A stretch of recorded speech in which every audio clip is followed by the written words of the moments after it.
Hello, my internet fans. It's me, Statboy Mike, and I would like to welcome you to this week's installment of Throwback Thursday.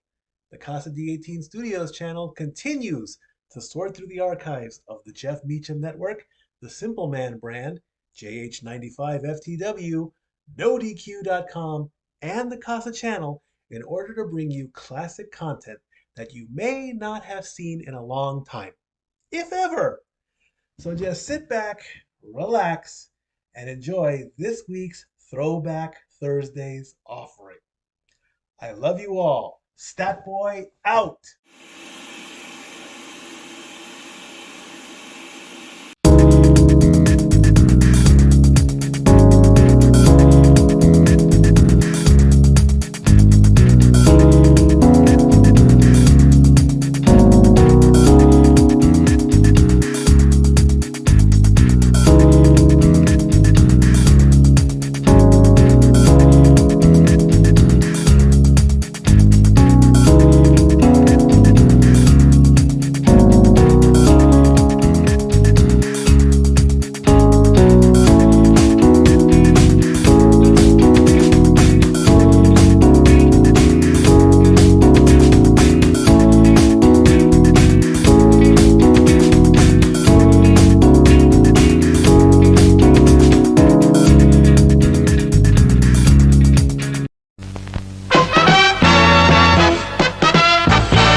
And now, preview time. So let's take a look at what's coming your way.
The Casa D18 Studios, an affiliate of the Jeff Meacham Network, Multiverse of Media, proudly presents this retro content from NoDQ.com.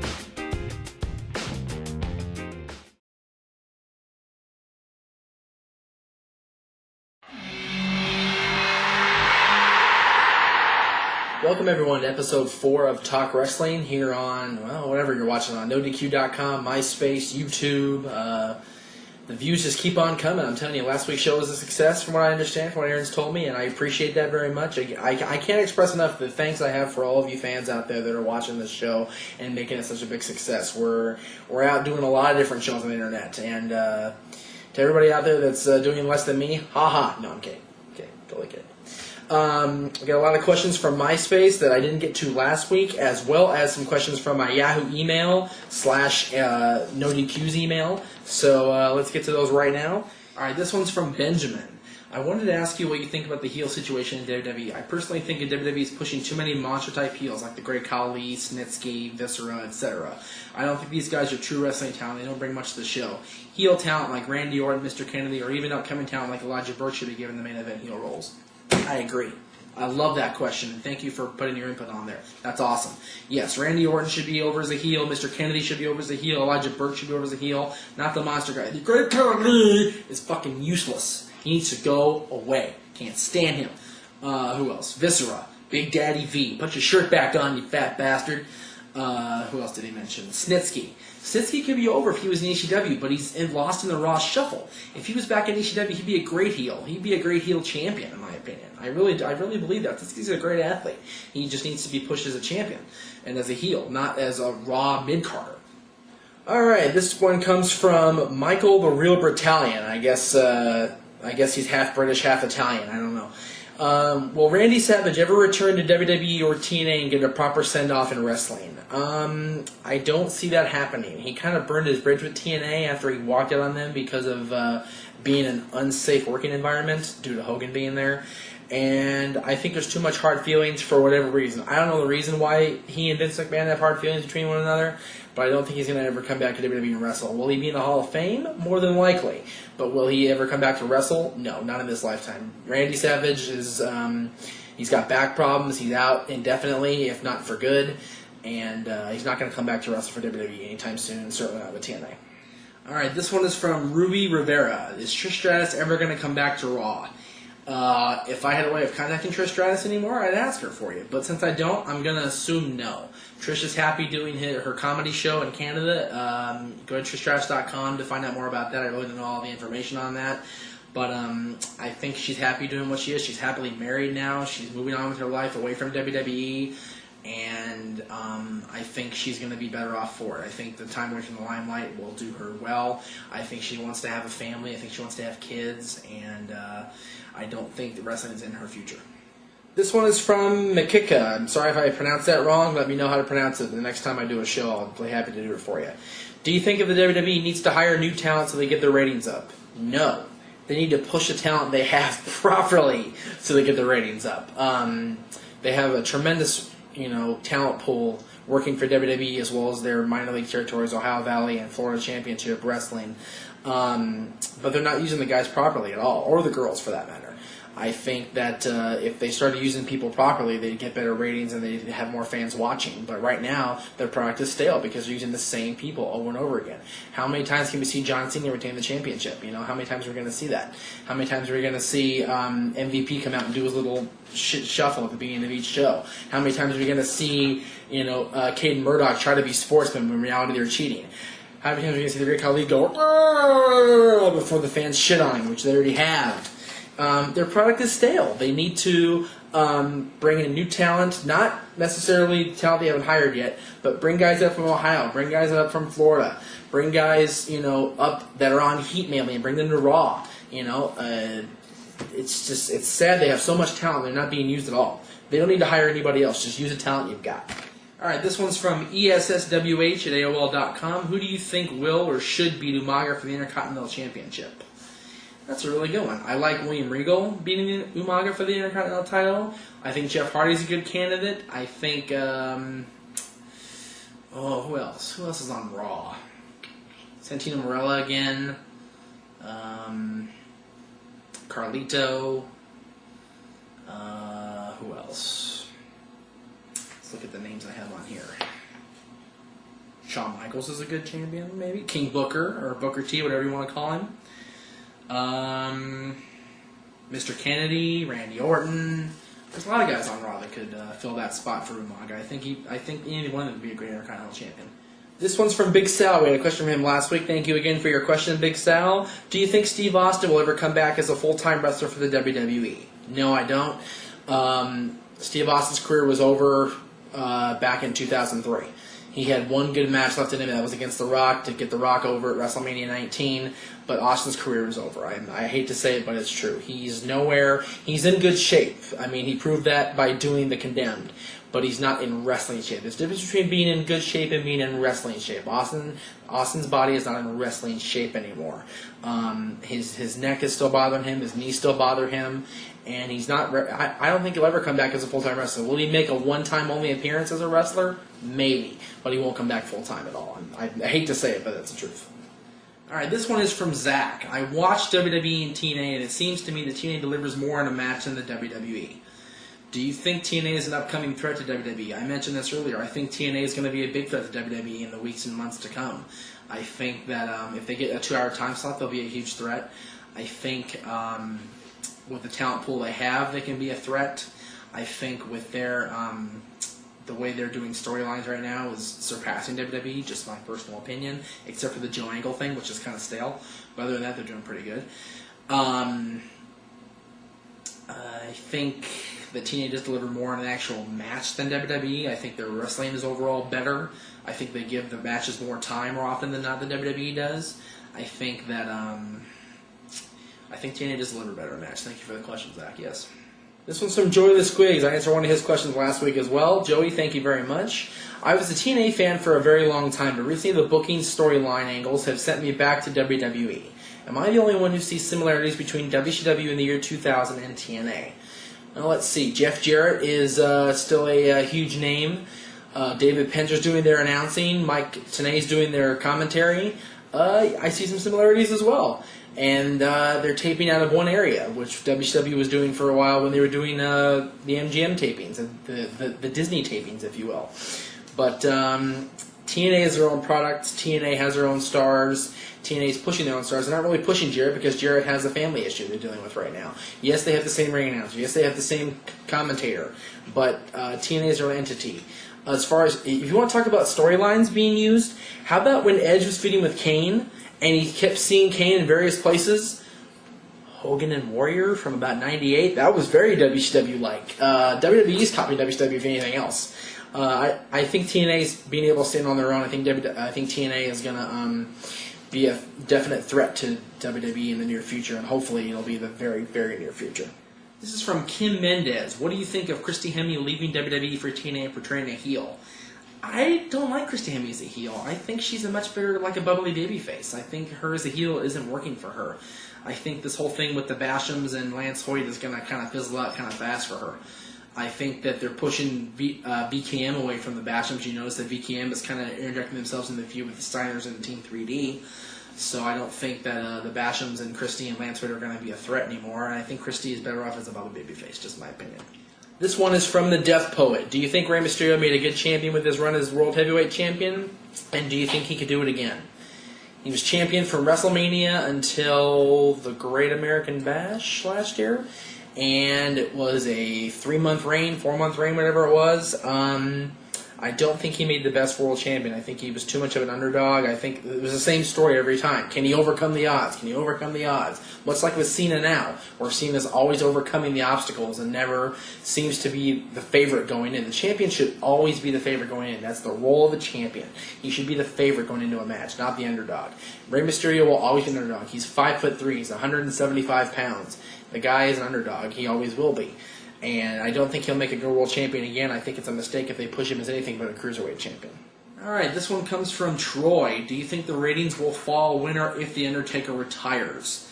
I don't think Undertaker's going to be an impact on the ratings anymore. I think Undertaker is going to have his last run when he does come back. I think he'll lead up into WrestleMania. He'll retire undefeated at WrestleMania. He'll have his last match at WrestleMania 24, and that'll be it for him. I think he's going to finally hang it up. Unfortunately, I think Undertaker won't be an attack on the ratings though whatsoever. This one is from I'm going to rock out with my cock out. That's his screen name. Don't complain to me. Find him on MySpace and complain to him for his sad little name.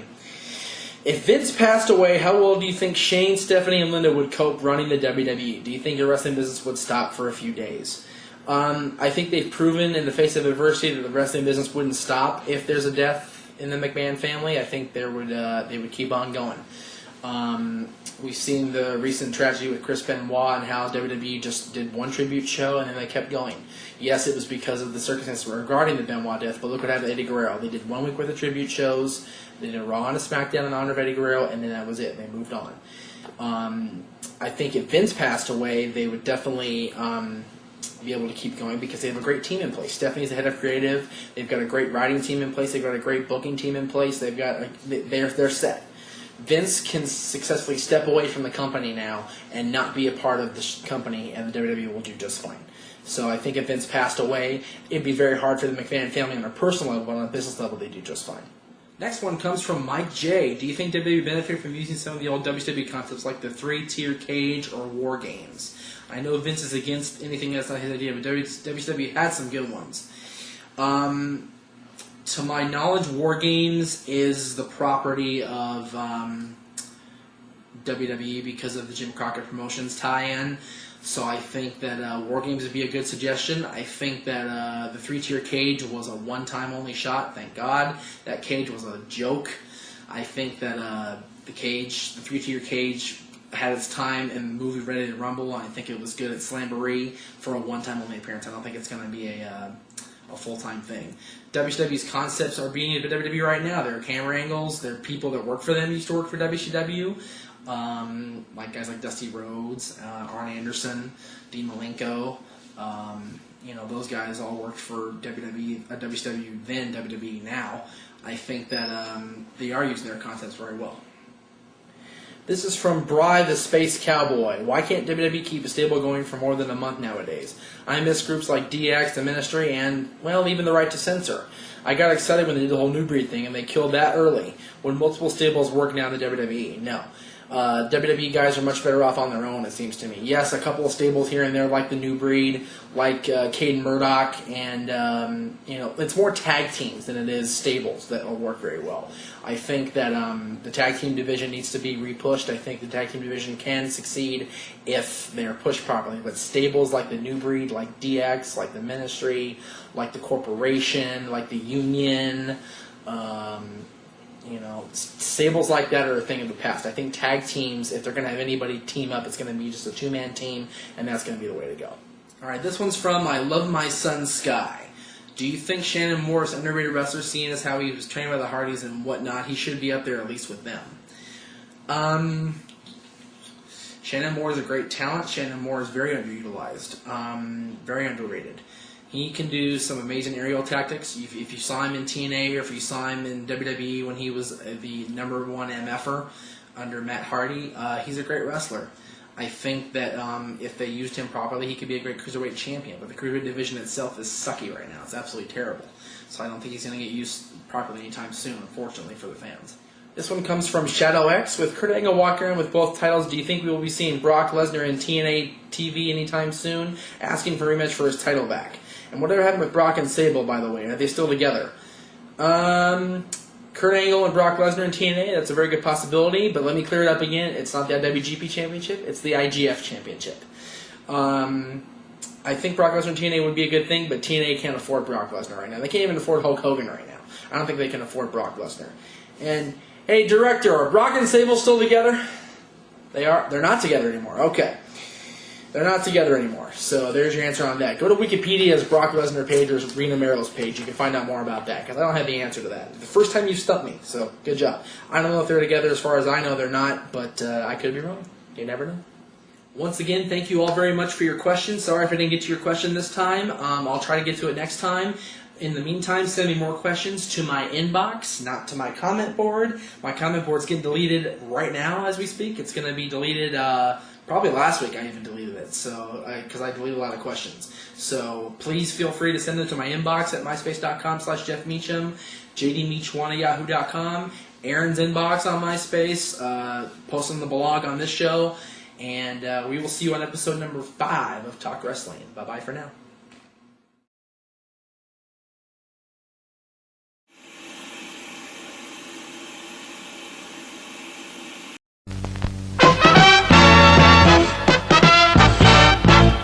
And now, preview time. So let's take a look at what's coming your way.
The Casa D18 Studios, an affiliate of the Jeff Meacham Network, Multiverse of Media, proudly presents this retro content from the Casa D18 Studios.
Episode 4 of A Hearty Conversation. Hopefully this episode won't have a 0.5 afterthought like last week's did. That was only because of the fact that, well, we forgot that this past Sunday was going to be Slammiversary, so we didn't have everything prepared to give you our predictions on the card. But we are prepared this week, and hopefully we won't have a 0.5 episode to attach onto this one. As always, I am Sean Hardy. And I'm Chris Hardy. And we had a few different things go on this week. We've actually got a lot of stuff to talk about. This episode just might be a three-parter. For all you Hardy Conversation fans out there in cyberspace, you might actually get a full almost 30 minutes of us two goofballs talking about wrestling. Brought to you by KFC, grilled chicken. And Transformers, Revenge of the Fallen. Hardy Conversation, as always, is being brought to you commercial free. Anyways, last week we had ECW. Our show had been filmed just before ECW aired, which saw the return of Finlay. Not really sure where we're going to be going with him. Is he a heel? Is he a face? Is he just getting revenge for the fact that he got ambushed a couple weeks ago and his eye injured? Where are we going with this? They did announce a championship scramble match for the Bash, which we'll get into during our predictions. But I'm curious where this whole Finlay storyline is going to go. Yeah, I mean, he's been heel before. You know, he's been face. I mean, if he does turn heel, there's a lot of heels on ECW. There are a lot of heels. We really need to get some more faces over on ECW. All you really have is Tommy Dreamer and Evan Bourne right now. Christian is a bit of a tweener. Finlay has been face, but with this, he may be going heel. He may be just getting revenge. He may be becoming a tweener. Just about everybody else over on ECW is heel. Yes. TNA Impact was decent. Yeah. It wasn't anything fantastic. There was a real funny promo with Black Machismo, Jay Lethal, Consequences Creed, Motor City Machine Guns, and SoCal Val, where they referenced the gimmick done about a year and a half ago, where SoCal Val was being the Miss Elizabeth to Black Machismo's Randy Savage impression. Pretty funny. Other than that, it was just a whatever type of show. Yeah. Superstars, pretty much the same. It wasn't great. It wasn't boring. It was just kind of Yeah. WWE's shows are starting to really take a downturn. Apparently, the show is also brought to you by Shasta Orange, caffeine free. WWE shows lately have been taking a little bit of a downfall.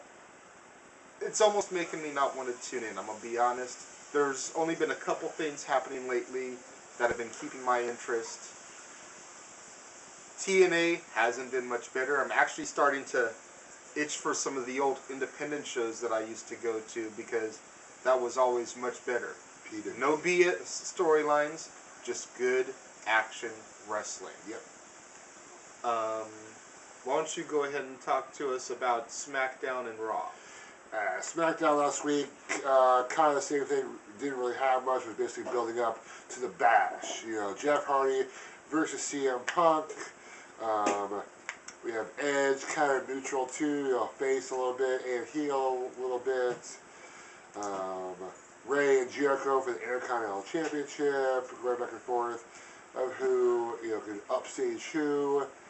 That's really about it. Nothing best. And we did have R-Truth teaming up with Crime Time. That was probably the funniest thing of the night. And this past week on Raw, which was brought to you commercial free, just like a Hardy Conversation, featuring Donald Trump as the new owner. You know, we called it last week that this angle would not go on for long. Chris actually gave it the benefit of the doubt, said it would go to Survivor Series. It lasted one whole week. Yeah. The stocks plummeted after they announced Trump as the owner, and I think that's the only reason they ended it as quickly as they did. People did not like the fact that Donald Trump was getting his hands in the raw cookie jar, so to speak.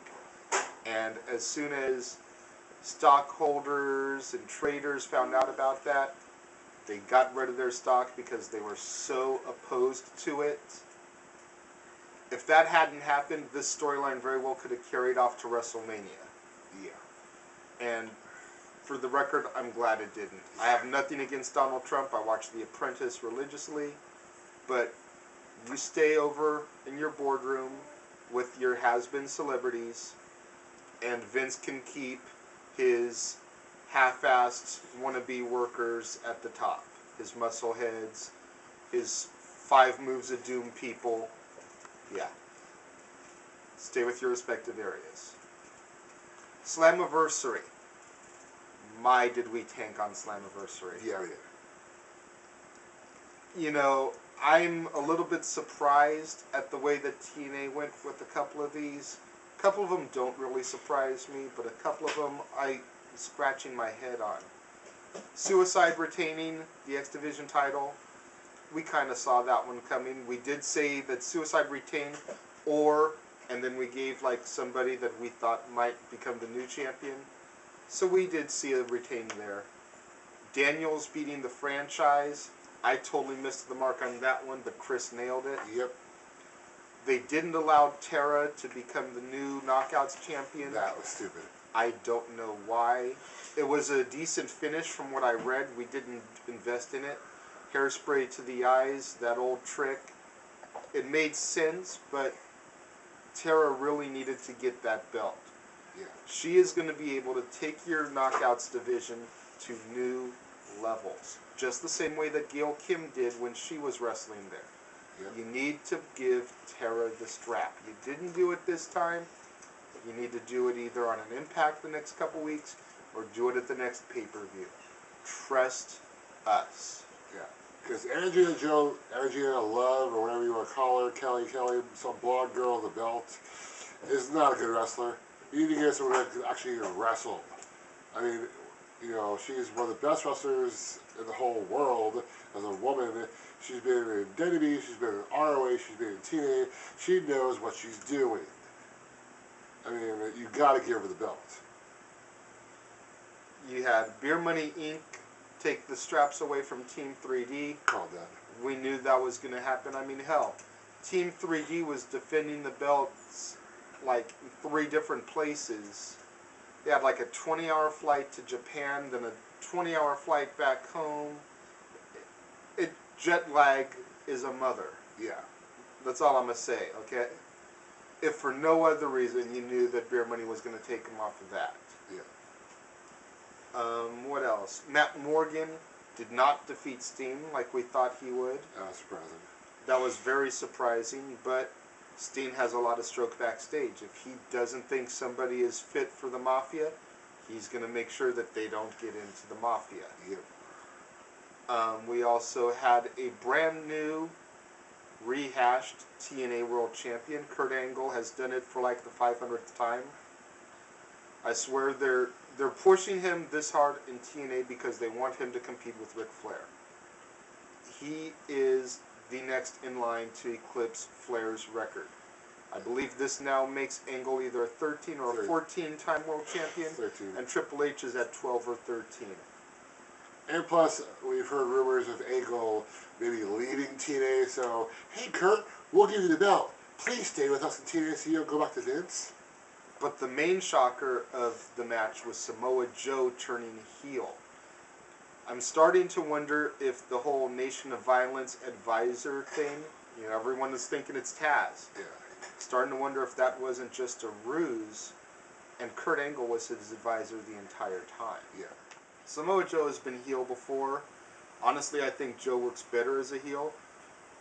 However, I was really starting to get into Joe as the respectable babyface. You know, the babyface that's out there respecting the heritage and everything and not being the greedy, typical heel. I don't know. What do you think, Chris, about Joe's heel turn? Did it surprise you as much as it did me? It did. When you told me the results after I was working, I'm like, Joe did what? I was very surprised on Joe turning heel and helping Kurt Angle, giving Kurt the belt, literally saying, hey Kurt, take the belt, put it there, you become champion, I'll be your biggest Samoan bitch. Pretty much. And we don't know yet, but I'm pretty sure that Joe has just gotten a spot in the Mafia. We will find out on Thursday for sure. Yep. Or if it was just a respect thing that he really respects Kurt after the wars they've had in TNA. 2 years. Yeah, seriously. Ever since Kurt Angle came to TNA, Joe and Angle have been feuding. They have had some classic matches. True. So maybe that's the reason that he joined the Mafia. Maybe Kurt was the advisor all along. Maybe something with Taz fell through. You guys out there in cyberspace, let us know your thoughts. Send us questions, comments about it. What do you think about Joe's heel turn? What do you think about Angle on the heels of Ric Flair's 16 world title reigns? Let us know. We'll address it. But first, we have a lot of questions. Thank you to all you girls and guys out there in Hardy and TNA and W Space that wrote us questions. So, first is off of MySpace, and it is from the user Punk Sucks. Great name. Love that. I wonder who you don't like. Seriously. He has a question just directed towards me and a question directed just towards you. So let's go ahead and get yours out of the way first. All right. Question for Chris is, Sean did his Dream Diva match last week. What would yours be? Just for clarification, it wasn't exactly a dream matchup. It's just something unique and original I think WWE should give a try to. Sure. But in any event, what is your Dream Diva match? If I had to do it, I'd do it in the past. Right now, I mean, I would put like Trish, Lita, and Victoria probably in like a ladder match or a steel cage match. Because, I mean, Trish and Victoria had some nice hardcore feuds where they were using everything in the book. I think Lita was in a steel cage match with, I think, Victoria at one point, so... It was a Raw Roulette. Yeah, so I would put those three divas in a match in that era. This era right now, I'd probably put something with Mickie James and Beth Phoenix on Raw. Probably be a hardcore match or like a steel cage, just get them out of their element, see what they can do. So that would probably be my Dream Diva match. Okay. And Punk Sucks' question for me is, which WWE title would I bring back? Who would hold it? And what brand would it go on? That's a very, very good question. One of my favorite championships has always been the European title. So if I had to bring a championship back, I would probably bring back the European Championship.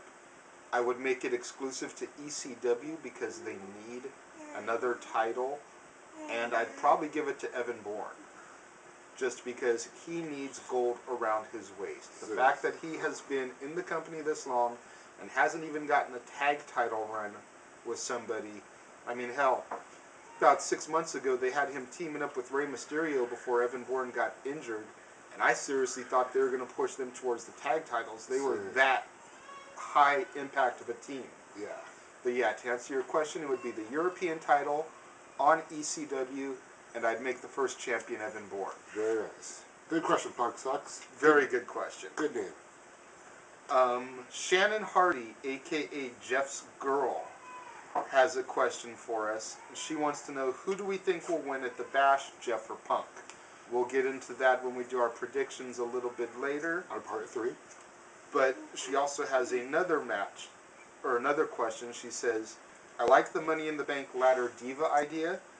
If you had to make up a brand new match for WWE, what would it be?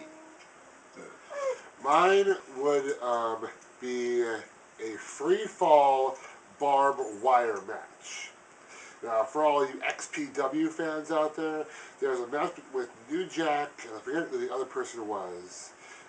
Basically, you put a structure above the ring, and the guys fight on it. It's like a similar to a scaffold match for you old school wrestling fans. Yes. So we would have, like, say, CM Punk and Jeff Hardy on top of their fighting, and then to win the match, first of all, the ring would be surrounded with barbed wire all around the ring, and there would be thumbtacks in the ring. Every part of the ring will be filled with thumbtacks. So Punk on the top of Jeff will be fighting with weapons.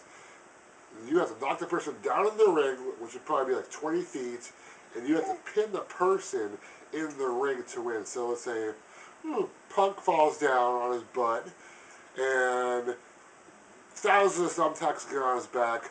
Jeff is a swanton bomb, pins him 1, 2, 3, and your new world champion, Jeff Hardy. That would be my new match. My only problem with that match, Chris, is that I don't think WWE would want to put the bodies of their talent on the line to that extreme. You know, the scaffold match that you're talking about between New Jack and I believe it was Vic Grimes. Perhaps our stat boy out there in Cyberland, LB Kid, can research that and let us know for sure. But I believe it was Vicious Vic Grimes and New Jack. Vic Grimes almost died. The way he fell and hit the rope, very much to the same effect that Owen Hart did. The only difference is that it wasn't his head hitting the turnbuckle, it was his back hitting the rope. And he was able to survive that. Yeah. He did not wrestle for a few months after that. He was seriously injured. They had to kick everybody out of the arena ASAP so that the medics could get in there and take care of him. And as much as you don't like Punk, I don't think you would wish that kind of injury on him or anybody else in the talent roster. That's my only problem with that match. It's just not realistic. Not that mine is either, but I would combine the best of two matches. It would be a Hell in a Cell TLC match. That would be awesome. You would have the belt hanging through the very, very top of the cell. TLC weapons in place, plus whatever else may be conveniently laying around under the ring, like sledgehammers, thumbtacks, barbed wire 2x4s, hornswoggle, yeah. You know, any of that type of stuff. And it would be a standard TLC match, but it would be contested within the confines of Hell in a Cell. So that would probably be the one out of our two that are probably making it on WWE television. Yeah. And I think Jeff is just crazy enough to suggest it. Oh yeah, what's up? Super Mario, I Love Scarlet Pain. Okay. My friend has a question for you guys. What are your feelings on Jeff winning the title for the second time and then Punk cashing in the briefcase on him? For you, Super Mario, I Love Scarlet Pain, I got one thing to say. Tell your friend to watch episode 2. We did that already. We're not going to do that again. Yeah. About 5 minutes into it, this guy goes on a rant.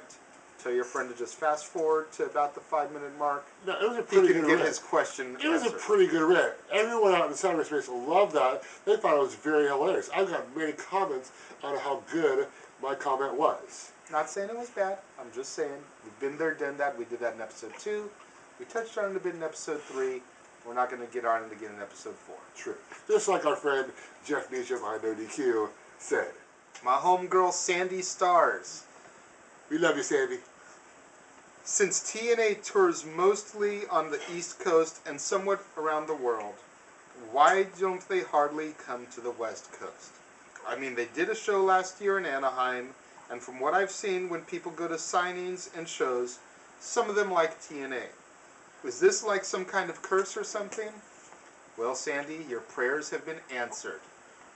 August 1st, 2009, tickets go on sale at Ticketmaster and the Bren Center of the UC Irvine box office for Bound for Glory live here in Southern California. In Irvine, which basically TNA's Bound for Glory, is like WrestleMania. Yeah. It is going to be huge, huge, huge, huge, huge. The Hardy guys will be there. We are not going to miss the second time that TNA came to SoCal. I didn't get to go to the house show in Anaheim. We will be at the Bren Center of UC Irvine. This is huge for me. Like Chris just said, this is basically their WrestleMania. I've been to WrestleMania 21. Chris has been to every WrestleMania since 19, not counting WrestleMania 20. Yep. So for him to miss this opportunity to go to a TNA WrestleMania, I just don't think he'll do it. I will be there. My fiancé will be there. My fiance will be there. So August 1st, tickets go on sale for October 18th. Last question here off of the internet. actually comes from YouTube, username Flyboy Rex. Wants to know what we think about Kennedy possibly going to TNA, and what are our views on a possible Matt Morgan versus Main Event Mafia storyline. As far as Kennedy going to TNA, it's always a possibility. I do believe he worked some job matches over there a few years back before he became Mr. Kennedy in WWE. Stat Boy, LB Kid, if you could look into that for me. I believe he actually wrestled under his real name, Ken Anderson. It's always a possibility. I mean, hell, they've got Kevin Nash over there, so they may as well bring someone else in with Kevin Nash syndrome. Oh, boy. As far as Matt Morgan in a Main Event Mafia storyline, I liked where the Samoa Joe Main Event Mafia storyline was going, where he was single-handedly taking out each member of the Mafia. That was fun. They turned him heel before he got to really go against Kurt Angle and Steen. I wish maybe they had waited on his heel turn to the next pay-per-view so that you really could have seen him demolish the Mafia and maybe even bring Matt Morgan in with him as a part of the Nation of Violence to go against the Mafia, and then have Joe turn heel on Matt Morgan, join the Mafia, and start a huge Matt Morgan Main Event Mafia storyline. As it is right now, Matt Morgan lost to Steen, and I honestly think that's going to be the end of the Matt Morgan Main Event Mafia storyline. And our last question is from a friend of ours. Is Edge, will he turn face? I hope he does. I miss the old Edge out there, so I would love to see Edge turn face. What about you? I think the only reason they haven't turned Edge completely face yet is because he is the best heel they have on SmackDown. They do have Jericho, but he's... But Jericho is a whiny heel. He's not a good, in-your-face, aggressive heel. Yeah. Edge is the heel that talks shit and backs it up. Jericho is the heel that talks about how all the fans have turned on him, and he didn't give them any reason to, and the fans are all hypocrites, and blah, blah, blah, blah, blah. Jericho, can you even spell hypocrite? Yeah, seriously. So I think they'll turn Edge face when Punk turns heel.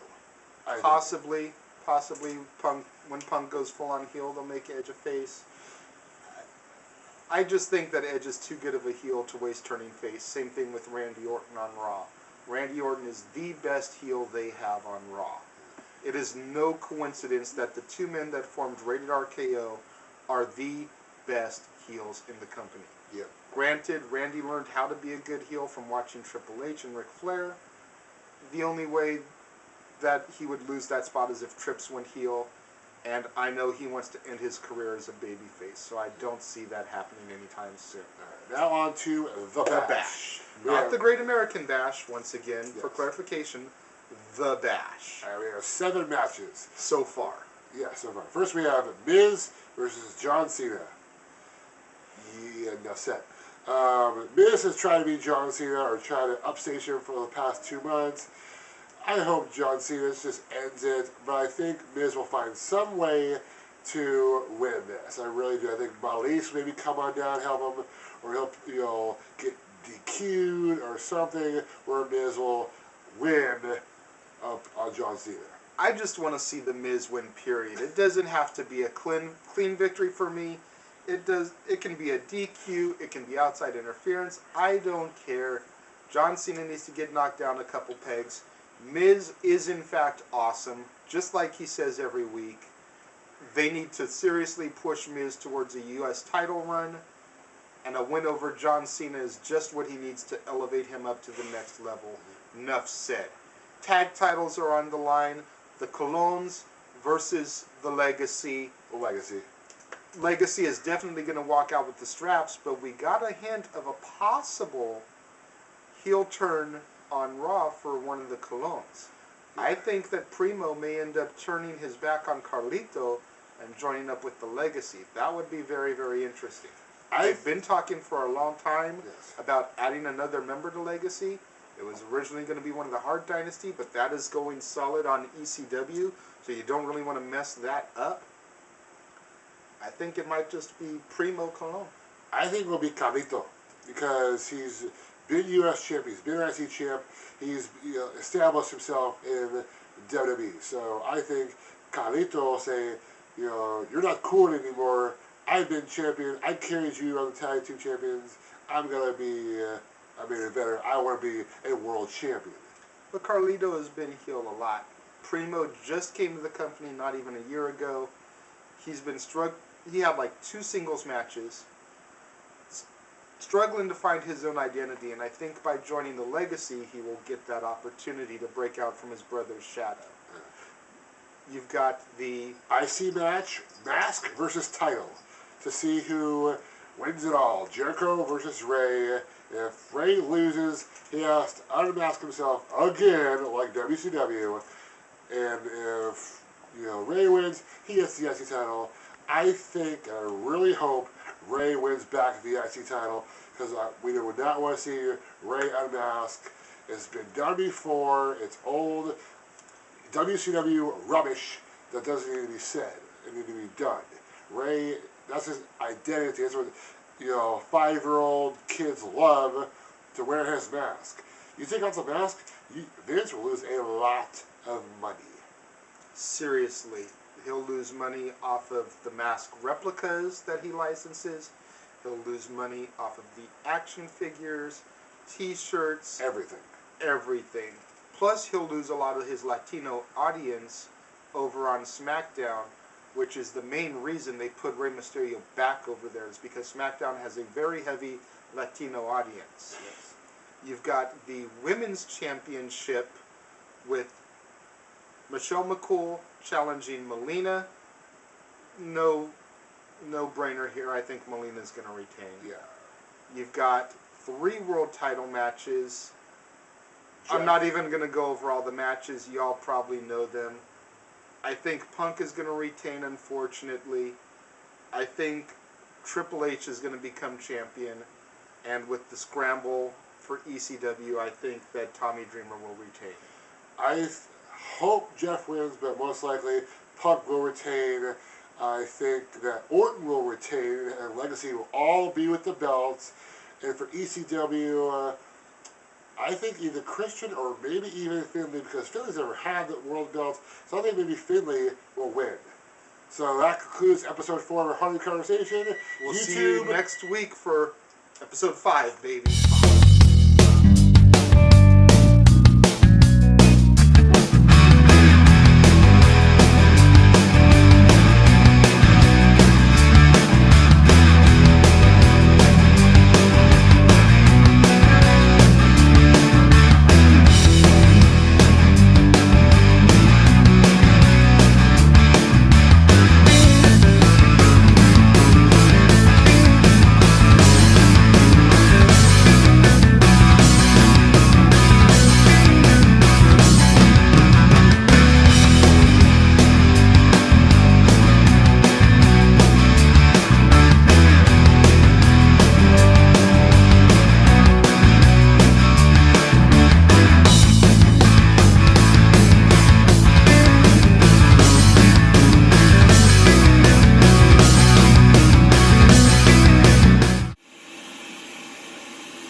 And now, preview time.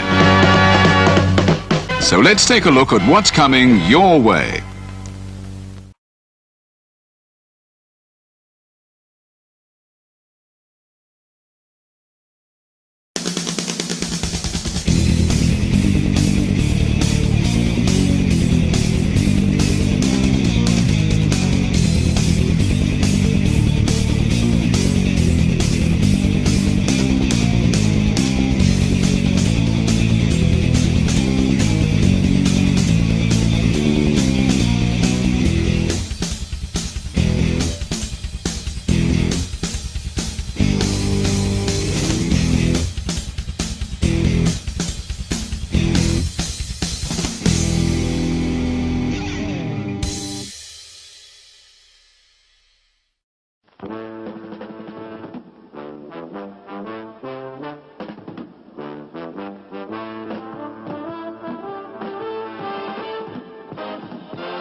The Casa D18 Studios, an affiliate of the Jeff Meacham Network, Multiverse of Media, proudly presents this retro content from NoDQ.com.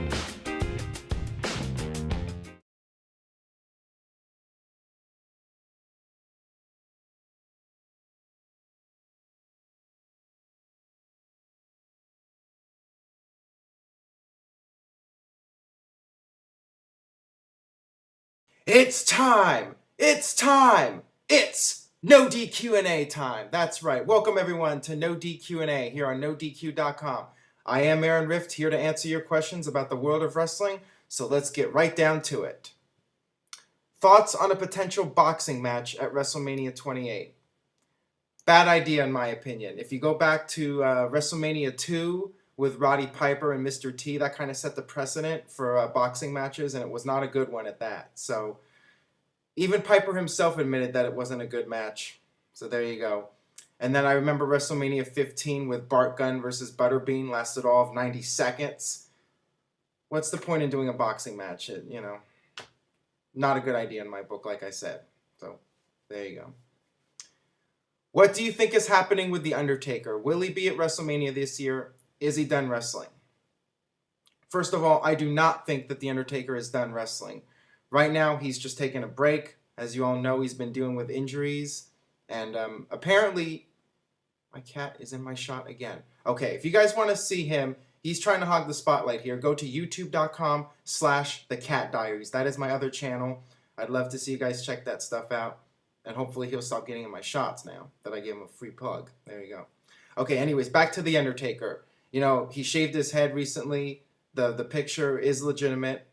So clearly he's taken some time off. He has no plans on coming back anytime soon. He missed out on SummerSlam, so no third year in a row comeback. But I do think he will be in a match at WrestleMania 28 for sure. You know, he by that time probably his hair will grow back or he'll get hair extensions or whatever. But, you know, he's got to go 20-0. And from that point afterwards, you know, who knows? Maybe he'll retire after going 20-0. But I do think we will see him at WrestleMania 28 for sure. Okay, next question. Can you see Drew McIntyre getting a legitimate world title run anytime in the future? Or will he stay at the type of level Shelton Benjamin was kept at, like a mainstream IC title guy? Drew McIntyre was on his way to being one of the big stars in WWE. He was like Vince McMahon's, you know, next big star, you know, the chosen one. But things ended up not going quite the way people were expecting with Drew McIntyre. It appears that WWE has pretty much given up on him. Now, I'm not sure why. He did seem, you know, he had pretty good mic skills. I remember the one thing with Teddy Long I thought was really good when Drew was getting in his face. And I thought that was pretty awesome, actually. I thought it was really well done. But I don't know what happened with him. I mean, we do know he had the marital issues with Tiffany that went public. And that I'm sure that did him no favors. And Tiffany ended up getting released. So, yeah, I mean, WWE wasn't too happy about that. The problem now is that McIntyre has been in the mid-card, you know, pushed down now.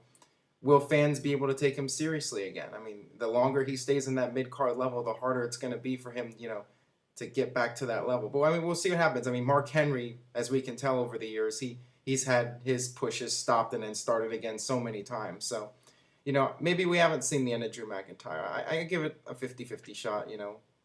If you know, we'll just see what happens. I don't know. Okay, with The Undertaker shaving his head, do you think it would be possible if the dead man comes back for at least one more run as the American Badass? No, I do not expect him to come back as the American Badass. I think he's going to stick with the dead man gimmick for the rest of his career. Yeah, like I said before, if his hair doesn't grow out, he'll just put on the extensions or whatever. WrestleMania 20 was pretty short, so, you know, the hair length doesn't really matter. I think he'll continue to do the gimmick that he's been doing all these years. So there you go. Okay. Do you think anybody is going to lose while cashing in Money in the Bank? I'm sure it'll happen eventually, you know. Right now, WWE is doing the whole gimmick where nobody has ever lost the Money in the Bank, but I think one of these days it will happen. Will it be Daniel Bryan? Who knows? But actually, the big question with Daniel Bryan is, will he even make it to WrestleMania 28 to cash in Money in the Bank. So, you know, there's a lot of different variables there. We'll see.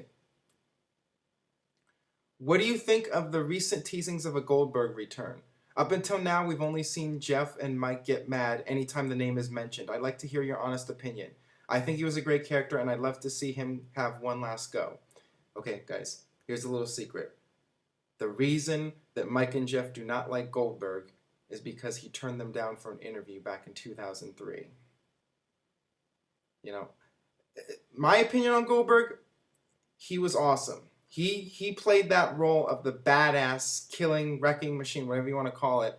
He played it to perfection. He came out there, he had the right look, he was the right guy at the right place at the right time. He just came out there, destroyed people in 2 and 3 minute squash matches in WCW, and the fans just ate it up. They just loved it. Goldberg just, you know, the powerhouse machine. He just played that role to perfection. So, you know, who cares if he wasn't the best wrestler?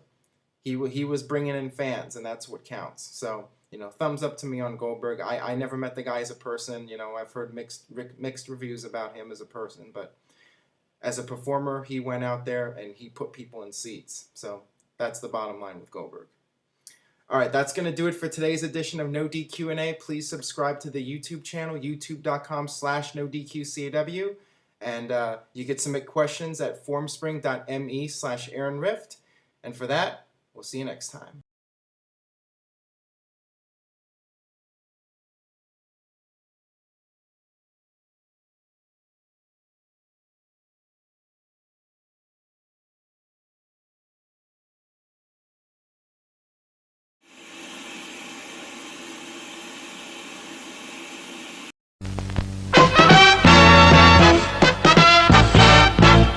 And now, preview time.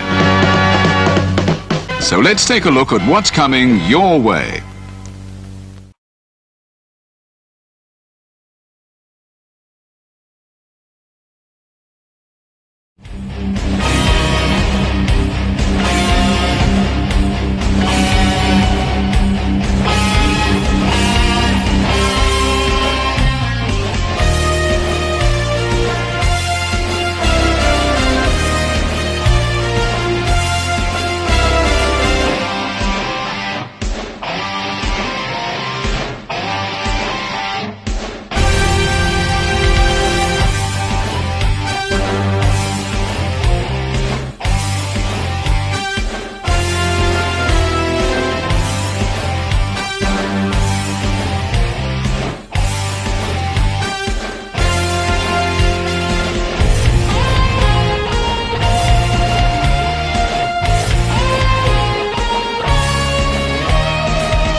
The Casa D18 Studios, an affiliate of the Jeff Meacham Network, Multiverse of Media, proudly presents this retro content from the Casa D18 Studios.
Welcome, ladies and gentlemen, to episode 4 of the Renegade of Wrestling. I am your host, JJ Williams, and I'm here to talk to you a little bit about news and rumors that have come out of the past week's worth of programs.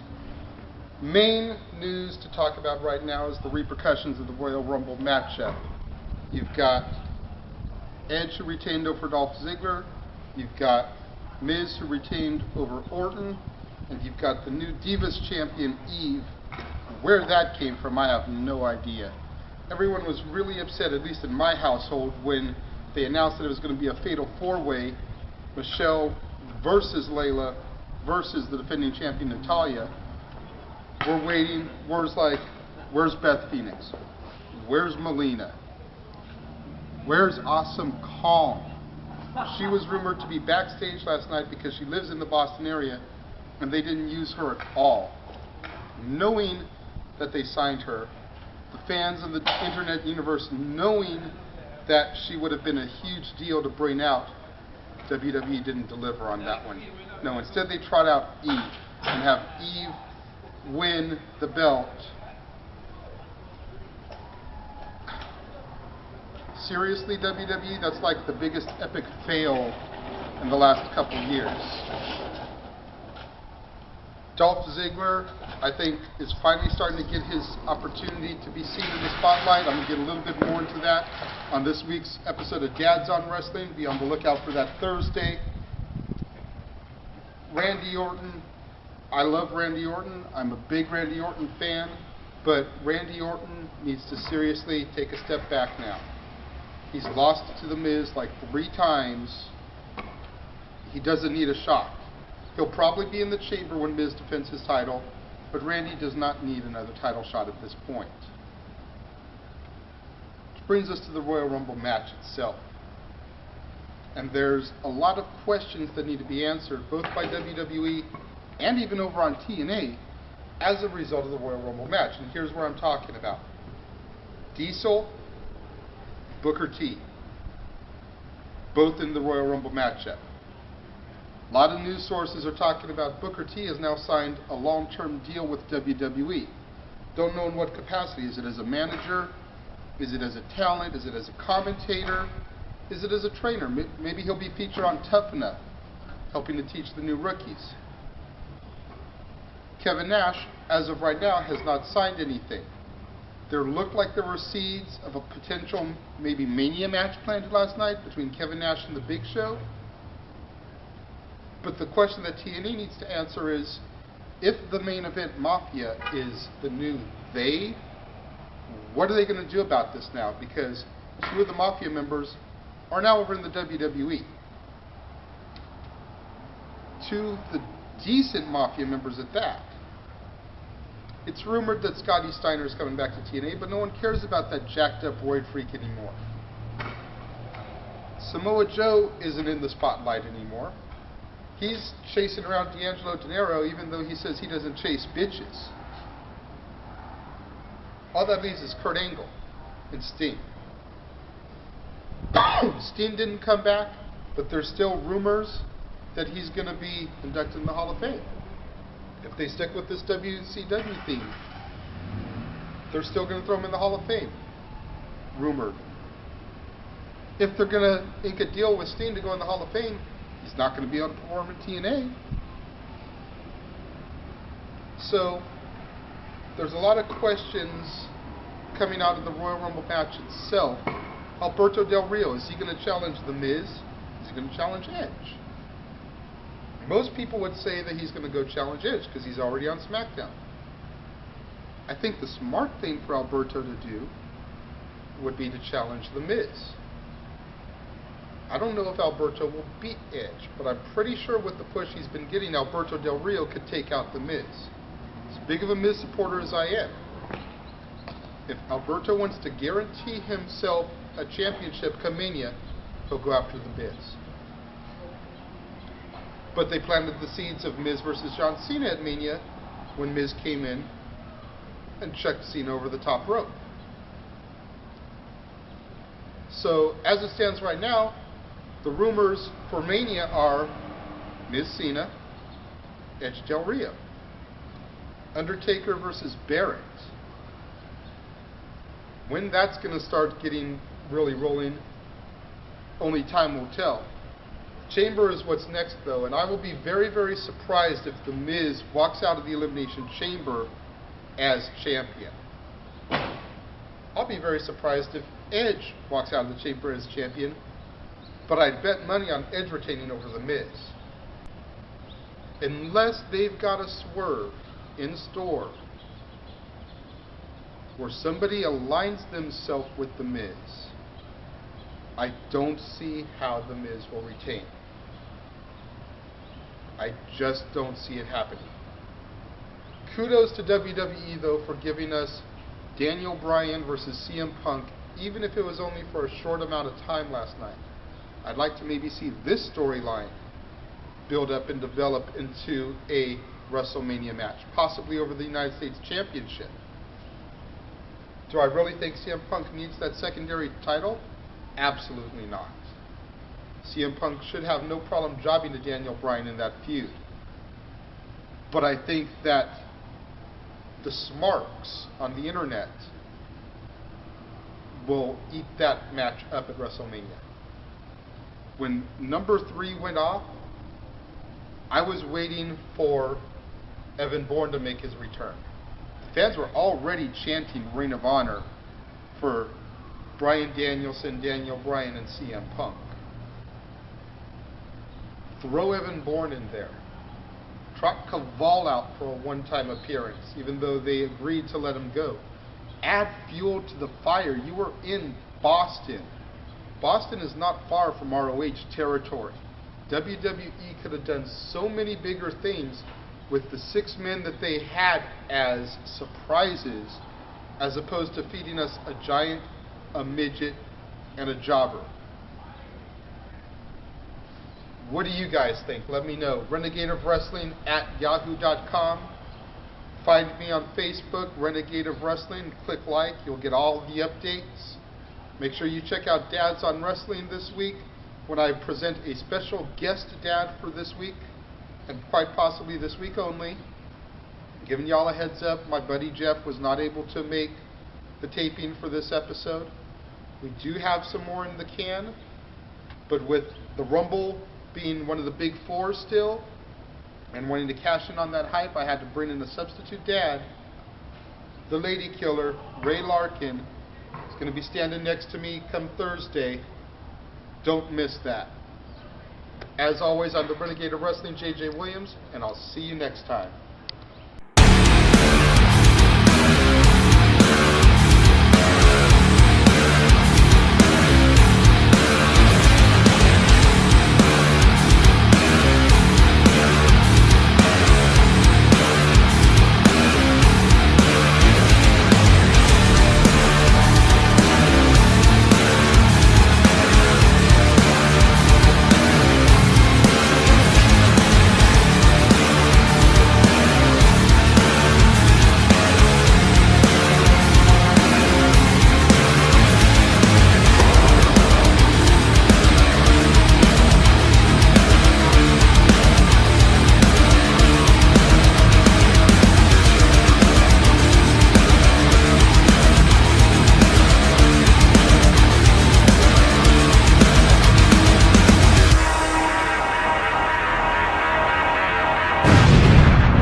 And now, preview time. So let's take a look at what's coming your way.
The Casa D18 Studios, an affiliate of the Jeff Meacham Network, Multiverse of Media, proudly presents this retro content from the Casa D18 Studios.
Hello, Internet fans. Welcome to Boy Rants, episode 4. Thank you with the applause. Thank you very much.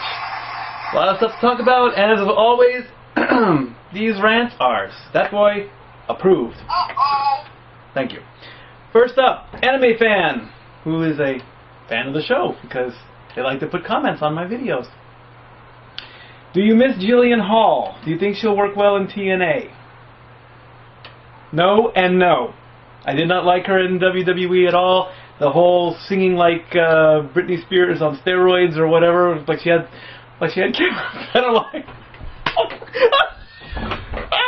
I can't believe I said that. I said that. Yes, that's how bad she sang because she was too busy with K-Fed. No, I'm just kidding. Okay, sorry, that was my bad. But you don't know what's been going on in between this stuff, folks. It's just we're having a good time and we're laughing and we're lightening the mood. So. It was a bad attempt at a joke. Why so serious? Yes, I saw Dark Knight. Good movie. Okay, back to Jillian Hall. You know, I did not like her look. I did not like her character. I did not like the singing because she can sing, and that's basically a slap in the face. If TNA decides that we need another knockout with no clue what to do, more power to her, but I still won't watch. Like I say, they won't know what she'll just be a waste of talent or whatever. I don't know what she's doing now.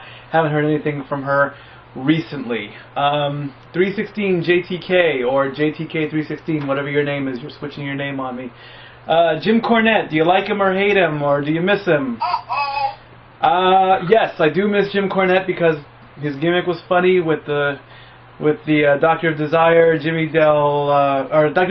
Doctor of Desire, Tom Pritchard, and the Gigolo, Jimmy Del Rey. They are the heavenly bodies.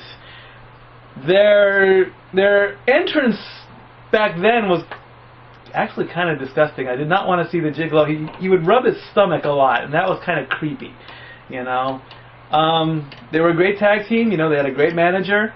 Cornette would occasionally do commentary. That helped a lot. But like I said, every time he got on commentary, you thought he was going to have a coronary and just right then and there on everything. The tennis racket gimmick was good. He also looked like he either got into the sun too much or he would rant on a level higher than me and his face would go almost Brother Love style. That's how red he would get, you know. But I definitely think he needs to be put in the Hall of Fame next year, 2012. Hall of Fame. That boy approves. Put Jim Cornette in there. That would be, excuse me, that would be really, really good. I'm crying over here from all the laughing I got. He also wants to know, 316 JTK, about the new WWE Network that's coming.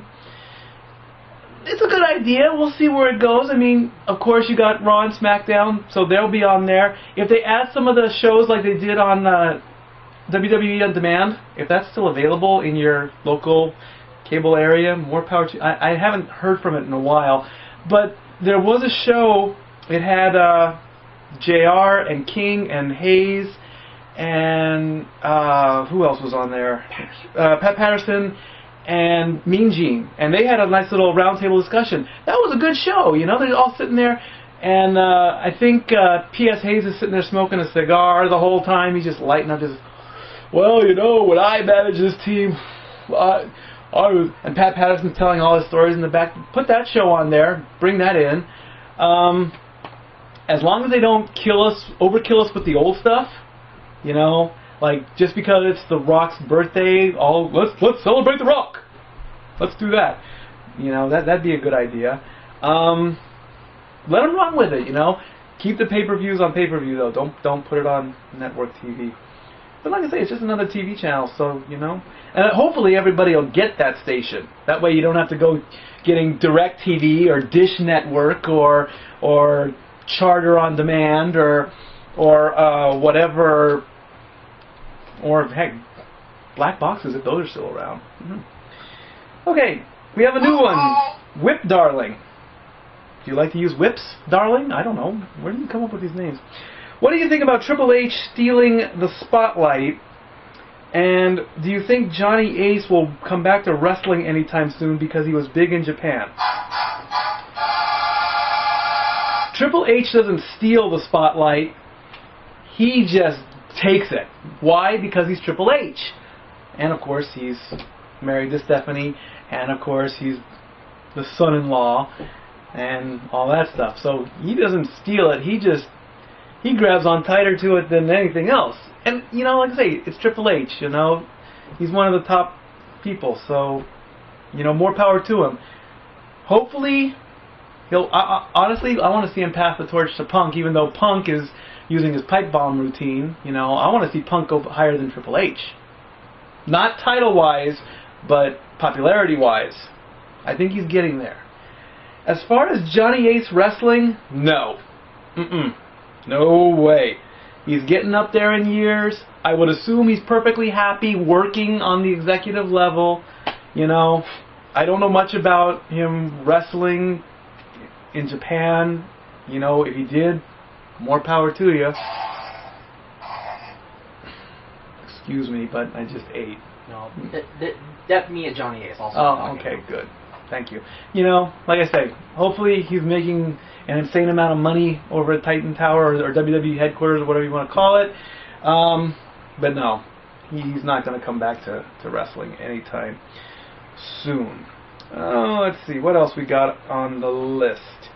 Journey Freak 7879 rant on Orton not losing a pay-per-view anytime soon and him possibly facing Taker at WrestleMania 28. Orton's got Henry coming up at Night of Champions. I see Orton retaining. If not, definitely by Survivor Series. He'll probably lose there. As far as him facing Taker at 28, no. He already fought Taker once 6 years ago or 7 years ago. So there's really no point. There's no point in Taker coming back to fight Orton at WrestleMania. I don't think Orton would want to be that 20th superstar to try and end the streak. Like I say, someone asked me a few episodes back, who would you book at WrestleMania? I want to see Cena and Taker. I don't want to see Cena and Rock, because who's the Rock again? How many times is I can count on one hand how many times the Rock has come back since WrestleMania. 4 times. The night after Raw. Twice on satellite, and once in between then. 4 times. You said you weren't gonna let us down. Bullshit, Rock! You're full of it. Go back and make all your damn money making movies. Quit wasting my time. Damn it. What else we got in here? Great Muda. Rant on whether they should give William Regal a short world title run before he retires as a thank you. How short are we talking? 2 months? That would be nice. As long as it's not 3 weeks. Maybe even 4 months. 6 months would be too long. 4 months sounds about right. He deserves it, I think. Regal's he respects the business. So, you know, more power to him. Let's see. Okay, nothing more wrestling. That's enough for that. Let's talk about some football. Week 1. Started off with Green Bay and the Saints. Drew Brees. I tweeted about this. You don't rush up the middle in the last play of the game. That's like jumping into a pool with no water. And a whole bunch of helmets coming into you. Just, you don't do it. They had their chance and they screwed it up. All the September 11 stuff, good job. That was very nice. In fact, if you haven't seen Ground Zero, they have a nice new memorial out there. Very, very beautiful, actually. It's basically, they took the idea of the Vietnam Memorial, and they had all the people with pieces of paper, and they're doing the thing for all the people that died, and it's like fountains that light up. It looks better at night. It looks much better at night. So good job, New York. You're coming back. And of course, did the Giants win their game this week? I think they did. So more power to them. Did they? I can't remember. Did the Giants win? I don't know. I'll look it up. Angels, come on, guys. You can do it. That's why I'm wearing my Angel shirt today. Say what? 2 out of 3 on the Yankees. Yes. My cousin actually said that the Yankees should have won on September 11th. You jinxed the Angels on that. That's a shout out to my cousin over there. Shame on you. Tom Brady broke a record. He did 511 passing yards in a single game. That was actually, well, the day we taped this was the day that he played. So, you know, more power to him. Let's see, what else? NFL, we did that. We did television. A few of you have been playing Words with Friends with me. Good job. Hey, I take all challenges. I'm okay at it, you know. I'm not the best. You know, it's just like Scrabble. So find me on Facebook, click on me. Hey, Words with Friends. I'll play you. And if you lose, you can say, I lost the Stat Boy. Let me give a couple shout-outs. I heard that Roddy Piper went under the knife, neck surgery. Hope you get better with that, Roddy. We want you back. Same thing with Peyton Manning, neck surgery as well. That's why the Colts got spanked this week. Please come back, Peyton, please. He's got about 6 weeks to go, I think. Let me give a shout-out to Eric Cross, Mach 1 Wrestling. Thank you for watching the show. I'm surprised that you know. Who knows? Maybe you'll be on the channel before you know it. You know. Hey, I'll interview you. I don't. No, not me. I want to actually interview. I want to interview Johnny Goodtime. We'll talk video games because he likes video games and all that stuff. So and Suave, you're cool too. Can't forget about you because Cross and Suave are one of the best tag teams that I've ever seen wrestle. You know, they're the heels you love to hate. You can't just hate them because they suck or because they're heels. You know, they come to the ring and all that, and like I say, you know, that we talk to them, kayfabe. We talk to them after matches or whatever, and they're so humbled, you know. And it's like, you know, I go up and I say thank you. You know, if I get joked upon or razzed or heaven forbid I get spit upon after the matches, I go up and I say thank you.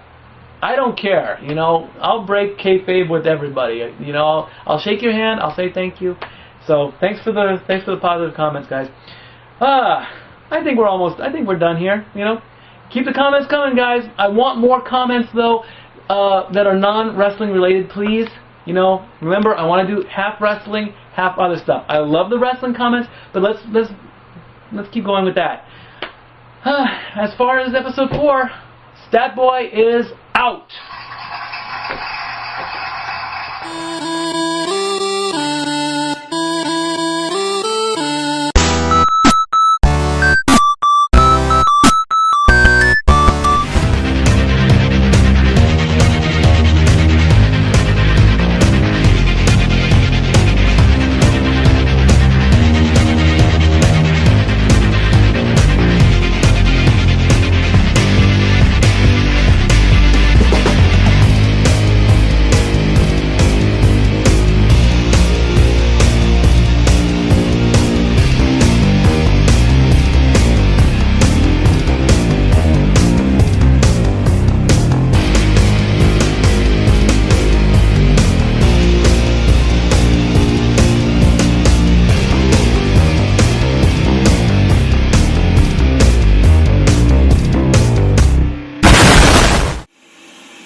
now, preview time.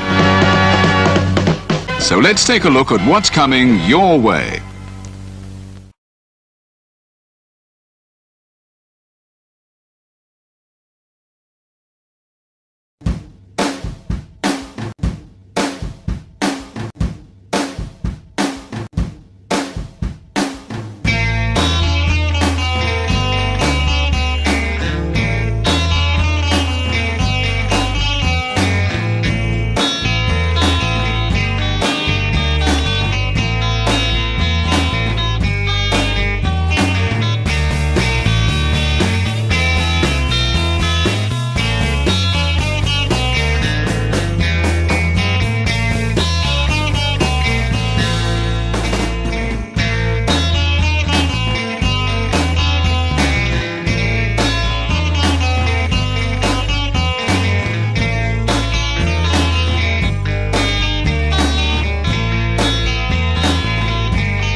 The Casa D18 Studios, an affiliate of the Jeff Meacham Network, Multiverse of Media, proudly presents this retro content from the Casa D18 Studios.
Welcome, ladies and gentlemen, to episode 4 of Dads on Wrestling.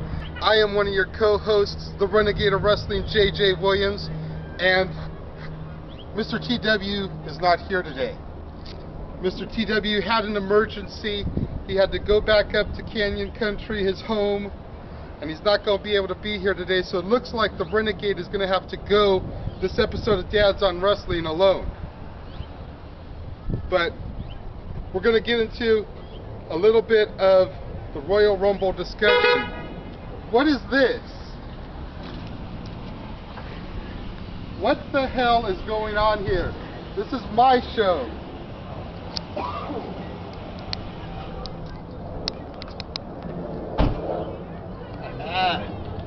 My name is the Lady Killer, but you already know that. What are you doing coming on to my show, sir? Well, you know me and I know you, man, and thanks for having me on your show. I appreciate it. Big, long-time wrestling fan, WWE stockholder, the Lady Killer, Ray Larkin. For those of you that don't know, my man just introduced himself, Mr. Ray Larkin, the Lady Killer. Me, J.J. Williams, we go back to 2004, the original formation of the most hated fan faction in WWE history, the Enterprise. Oh my goodness, the feuds we had with one Rob Van Dam, and let me just say, I know Meacham is a huge fan of RVD, but Meach, I got beef with RVD until the day I die. I will always hate that man, and I don't care if this gets 100 comments. RVD's career is gonna go down harder than a hooker at Charlie Sheen's house, okay? He is done. RVD is garbage, just like those hookers at Charlie Sheen's house. That was 2 references in one. 2 references. And I don't think Charlie Sheen has been in pop culture that much since 2.5 Men First Started, like for real. But anyways, like I was saying before, the Lady Killer rolled in here in his Dodge Charger. Jeff Meacham couldn't make it here today to tape the episode, so I brought in a substitute, Dad on Wrestling. We're going to talk a little bit about the Royal Rumble, what we thought about it, the surprises. Lady Killer, why don't you go ahead and take us out with Edge and Dolph Ziggler. What were your thoughts on that matchup? Oh my goodness, does it say it on the shirt enough? Edge and Christian are coming back real soon, and I'm so excited about it because Edge has become, as an Edge head myself, I've become more not wanting to watch him anymore. Honestly, as a WWE fan, I don't want to watch him anymore because he's not what he used to be. He would, you know, if you watch a YouTube from 5 years ago, he was in a hotel about to sleep with Lita, battling John Cena in a hotel room, to just getting in a war of words with Vicky Guerrero. I mean, what is that? But you know what it is now? It is Alberto Del Rio winning the Royal Rumble, going against Edge at WrestleMania, and maybe we can see a return of Edge and Christian. Quite possibly. I'm a little bit upset about how the match went. It was a really, really good curtain jerker match, but I just think that Dolph Ziggler should have gotten the W, not necessarily the strap, mind you, but I think Dolph Ziggler should have gotten the W to push him a little bit more into the main event. In my opinion, Dolph Ziggler is ready for the main event spotlight, and even a disqualification or a count-out victory over Edge would have gone a long way in helping him further down the road as we get closer to SummerSlam and Survivor Series, when he could seriously become a viable threat to a world title. You know, we've always had our disagreements, and this is one of them.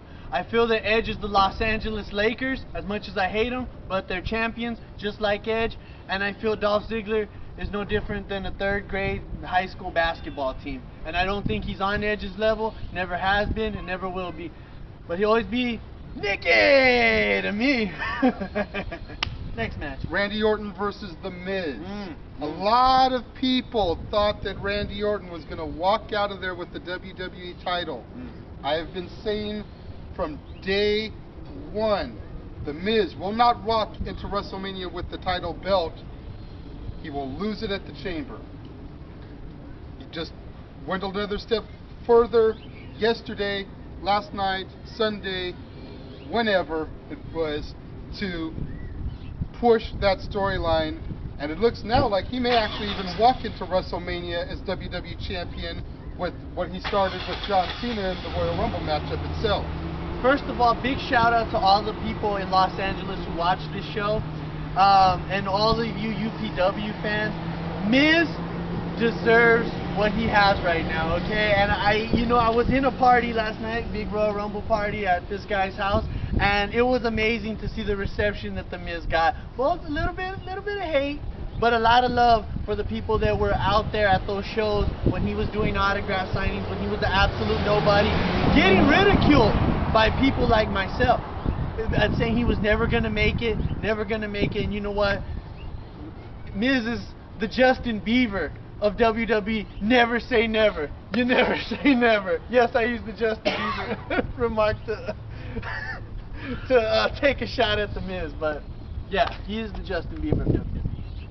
You never say never on a kid like that. But you know what? The Miz has been proving all his doubters wrong from the day he first won the United States Championship. And now he's proven to the WWE brass that he can be the man. That you don't always have to bet on the 5-knuckle shuffle and the 5 moves of doom. Women's match. Handicap, or it was supposed to be a handicap match, turned into a fatal 4-way with Michelle versus Layla versus the defending champion Natalya versus Eve. Really? What about Kong? What about Beth? What about Melina, who actually earned her title shot but was given that on Raw instead? Was like, here, you're not pay-per-view worthy. We're going to give you the match on Raw and put Undertaker's whore and Layla on the pay-per-view instead. Seriously, when's Mae Young going to get another title shot? Seriously, I'm waiting. WrestleMania, Eve and Mae Young. Let's get Mae Young, the hardcore legend that WWE has left in that match at WrestleMania. And then that, of course, brings us to the Royal Rumble match.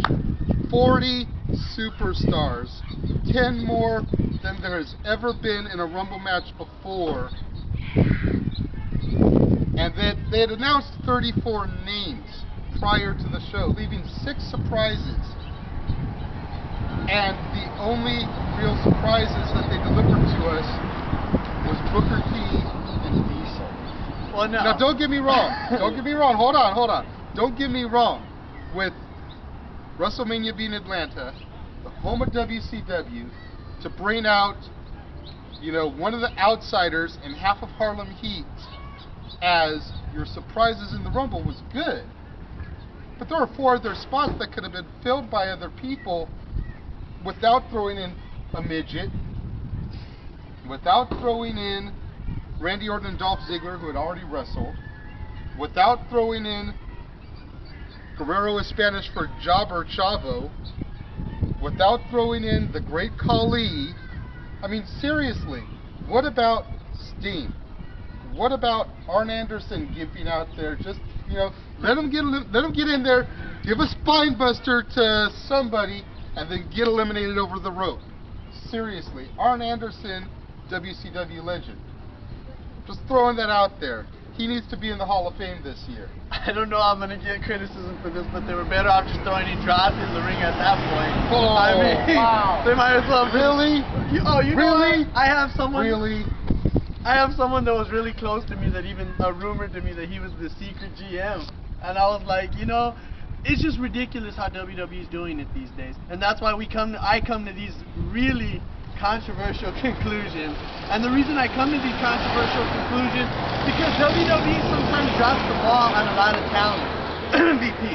But you know, I think that overall this Rumble proved a lot, and a lot of my friends told me this. The WWE youth movement is alive and well, and it took one man out of those 39 other men, out of those 40 other men, and that man's name was Alberto Del Rio. That man, if you guys don't watch his YouTubes, you know, his stuff in Mexico, amazing matches. Just like Daniel Bryan, just like CM Punk, just like everybody else who came from the Indies to the top. This man was a legend in his home country of Mexico. Speaking of Daniel Bryan and CM Punk, I've got to say that first 4.5 minutes that they dominated the Rumble match was probably the best 4.5 minutes of the whole freaking match, because they got to transfer some of that Ring of Honor rivalry that they had and bring it to the second biggest stage on the WWE. Where was Awesome Kong though? Well, I think Awesome Kong was, they're holding her for Raw. So she's going to be amazing once she makes it to Raw. She's going to come in and she's just going to dominate Eve. I know I was joking about Mae Young because I really don't care about the Divas division too much, but I think Awesome Kong's going to come in and she's just gonna crush Eve, and they're gonna set the stage for a real good bout, either between Natalya and Awesome Kong, or Beth Phoenix and Asuka. You know, it's a good thing you mentioned the Divas division real quick, because I just want to piggyback off of that.